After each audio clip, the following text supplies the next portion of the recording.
Minister గారి appointment అడుగుతున్నారు. అక్కడ వస్తారు. ఇక్కడ కూడా గవర్నర్ గారిని రేపు కలిసే ప్రయత్నం చేస్తాం. అలాగే కోర్టులో కూడా కేసులు వేస్తాం. పోలీసు అధికారులు పై నుంచి కింది వరకు ఎవరిని వదలం. అందరి మీద ప్రైవేట్ కేసులు కూడా పెడతాం. ఈ రోజు నిన్న ఉండాల్సింది ఇంత భద్రత ఈ రోజు ఎందుకు పెట్టారు అర్థం కావట్లే. మన ఇంట్లోకి పరాయి వాడు ప్రత్యర్థి శత్రువు వస్తా అంటే వాడిని తరమడానికి ఉపయోగించాల్సిన పోలీసు వ్యవస్థ మాకు రక్షణ కల్పించాల్సింది ఈ రోజు మా నాయకుడి ఇంట్లోకి మా ఇంట్లోకి మేము వస్తుంటే మాకు అడ్డం పెట్టారు ఎందుకు అర్థం కావట్లే. నాకు రిక్వెస్ట్ చేసుకుని రావాల్సి లోపలికి వచ్చింది. ఇది నిన్న ఈవినింగ్ ఎందుకు చేయలేకపోయారో వాళ్లే ఆన్సర్ ఇవ్వాలి. డీజీపీ గారి దగ్గర నుంచి కింది వరకు వాళ్లే ఆన్సర్ ఇవ్వాల్సి, హోంమంత్రి ఏమో ఆన్సర్ ఇవ్వాలి. ఈ రోజు కాదు, నిన్న మొన్న రజనమ్మ మీద, అంతకుముందు లేదా నిన్న మొన్న బ్రహ్మనాయుడు గారి మీద, నిన్న బ్రహ్మనాయుడు మీద, కరుణాకర్ రెడ్డి, భూమన కరుణాకర్ రెడ్డి ఇంటి దగ్గర అసలు ఎట్టొస్తారో నాకు అర్థం కావట్లా. ఇళ్ల దగ్గరికి నేరుగా అటాక్ చేస్తూ గుర్తు చేయొచ్చు. ఆ రోజు టీడీపీ ఆఫీస్ కనే మళ్లీ చెప్తున్నా, టీడీపీ ఆఫీస్కి ఆ రోజు వైఎస్ఆర్సీపీ నాయకులు ఎవరు పోలే. ఇక్కడ ఎమ్మెల్యే వచ్చి నిలబడినారు. నాకు తెలిసి మిగిలిన నాయకులు కూడా ఈ సందులోనే ఎక్కడో ఉండిండాలి. అప్పుడు ఎక్కడో ఇక్కడే ఉన్నారు.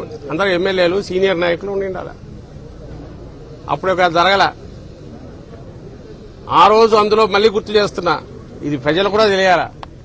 ఆ రోజు ఆ పట్టాభి అనే వ్యక్తి మాట్లాడిన బూతు మాట ఆవేశంలో వచ్చింది కాదు. ఎవడో ఎదురెదురు నిన్నట్లాగా ఆ స్పర్ ఆఫ్ ది మూమెంట్ లో కోపంలో వచ్చింది కాదు. చాలా కూల్ గా 10 సార్లు రిపీట్ చేశాడు బోసుడికే అని. ఎవరిని? ముఖ్యమంత్రి.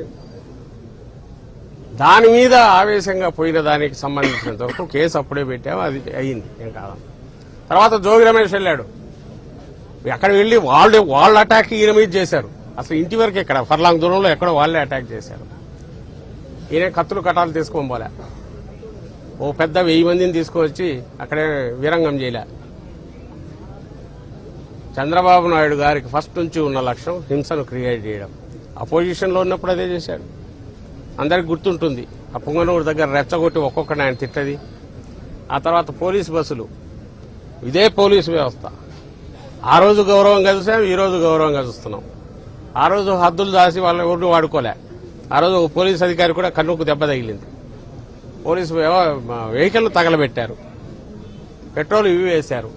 అప్పుడు అపోజిషన్ లో ఉన్నారు.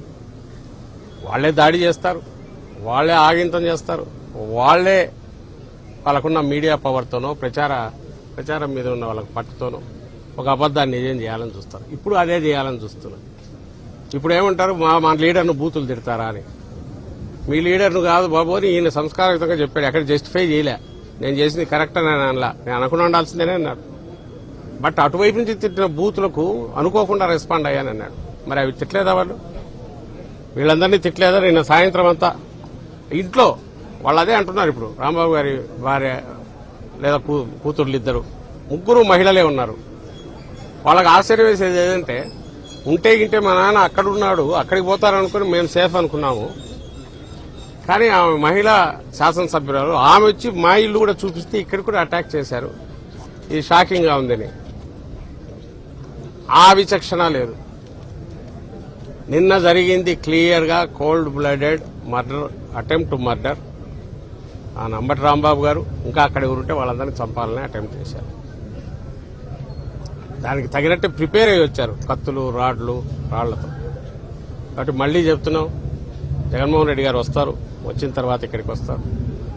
కొంత అలాగే కోర్టులో చేస్తాం, పోలీస్ స్టేషన్లో కంప్లైంట్ ఇస్తాం. రాజ్యాంగబద్దంగా మాకున్న హక్కులన్నీ వాడుకుంటాం. ఇప్పుడు నిన్నటి జరిగింది ఇదే 200 ఏళ్ళు 300 ఏళ్ల క్రితం అయితే బాహాబాహి తలపడి ఎవడో తేల్చుకునేవాళ్ళు. మధ్యలో ఇప్పుడు ఈ రాజ్యాంగము, ఈ వ్యవస్థ ప్రొటెక్ట్ చేయాల్సిన వ్యవస్థ వచ్చి వీళ్లు పాలకులకో లేదా వాళ్లకు అడుగులకు మడుగులెత్తుతూ ఉండడం, లేదా ఆ పేరుతో ఉన్న అరాచక శక్తులు, అధికారంలో ఉన్నామనే అహంభావంతో విర్రవీగే అరాచక శక్తులకు అండగా ఉండడం, ఇది పెనుశాపంగా మారింది. దీన్ని చట్టబద్దంగానే రాజ్యాంగబద్దంగానే ఎదుర్కొంటాం. మళ్లీ వచ్చిన తర్వాత ఎవరిని కూడా దీని నుంచి తప్పించుకోలేరు. ఈ రోజు నిన్న జరిగిన దగ్గర నుంచి ప్రతిదీ వీడియోలో పేర్లు, ఫోటోలు చూసి పెట్టమని చెప్పాం. గుర్తుపెట్టుకుంటాం. మా అధ్యక్షుడు ఇప్పటికే మొదలుపెట్టిన డిజిటల్ డైరీలో ఎక్కిస్తున్నాం.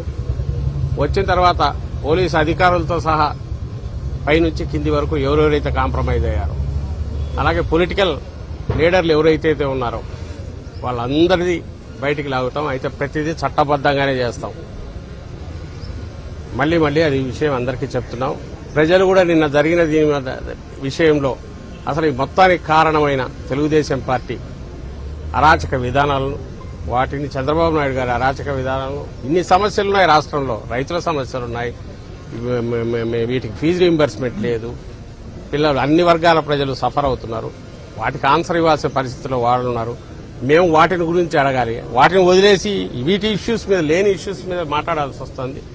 లేని ఇష్యూస్ మీద వాళ్ళు డైవర్ట్ చేసిన దానివల్ల అందరం దాని మీదకి పోవాల్సి వస్తుంది, విచ్ ఈజ్ రాంగ్. సో మేము వచ్చిన తర్వాత నెక్స్ట్ ఏం జరుగుతుంది అనేది భవిష్యత్తులో తెలుస్తుంది. ఇప్పటికైతే దీని అన్ని మార్గాల్లో ఈ విషయంపై గట్టిగా పోరాడతామని చెప్తూ సెలవు తీసుకుంటున్నాను.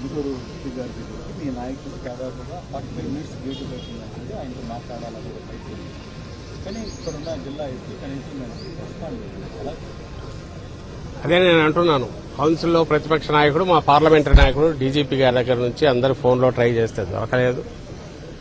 9 గంటల నుంచి తర్వాత మా ఇక్కడ ఉన్న నాయకులు, కాన్స్టిట్యున్సీ ఇన్ఛార్జెస్, మాజీ ఎమ్మెల్యేలు, సీనియర్ నాయకులు అందరూ ఎస్పీ గారి కోసం ట్రై చేశారు. అందులో మాజీ హోంమంత్రి గారు, ఫార్మర్ హోంమంత్రి సుచరిత గారు, ఆమె ఉన్నారు, ఒక మహిళ మాజీ హోంమంత్రి. వెళ్లి గేటు బయట వెయిట్ చేయాల్సి రావడం అంతకంటే ఘోరం ఏముండదు. అది నిజంగా ఆశ్చర్యం వేస్తుంది. గేటు బయట వెయిట్ చేసి 40 నిమిషాల పాటు ఆఖరుకు ఆయన దయతో, సరే నేను కాదు అడిషనల్ ఎస్పీని కలవండి అంటే ఈ పైరవికారులాగా పోవాల్సిన పరిస్థితి ఓ ప్రతిపక్ష పార్టీకి, ప్రతిపక్ష నాయకులు పట్టించినారంటే మా సంయమనాన్ని, మా నిగ్రహాన్ని ఎంతవరకు టెస్ట్ చేయాలనుకుంటున్నారో అర్థం కావట్లేదు. అంటే ఏం చూపాలనుకుంటున్నారు? నిన్న ఈవినింగ్ కంట్రోల్ చేయలేరా పోలీసు అనుకుంటే, మాబ్ వస్తే 10 నిమిషాల్లో క్లియర్ చేయలేరా? అలాంటిది 5 గంటల పాటు నడవనిచ్చి తరువాత అంబటి రాంబాబు గారిని అక్రమంగా అరెస్ట్ అనే రూపంలో తీసుకెళ్లి, అరెస్ట్ ఊరిని వాళ్ళని చేయాలా, ఈయనని తీసుకెళ్లి ఆ తర్వాత కూడా మళ్లీ గంటన్నర పాటు వాళ్ళు పెట్రోల్ బాటిల్ వేసి ఇంకోటి తగలబెడతా అంటే దిక్కు ముక్కు లేదు. అసలు అసలు నిజంగానే ఒక సివిలైజ్డ్ కాదు. ఏమాత్రం ఒక సమాజం మామూలు ఒక స్ట్రక్చర్డ్ సమాజంలో ఉన్నామా లేమా అనేది వచ్చింది. అరాచకంలో ఉన్నామా, అరాచకమే రాజ్యం వెళ్తాందా అనిపించేది కనపడింది. అయితే ఆర్గనైజ్డ్ అరాచకం, అది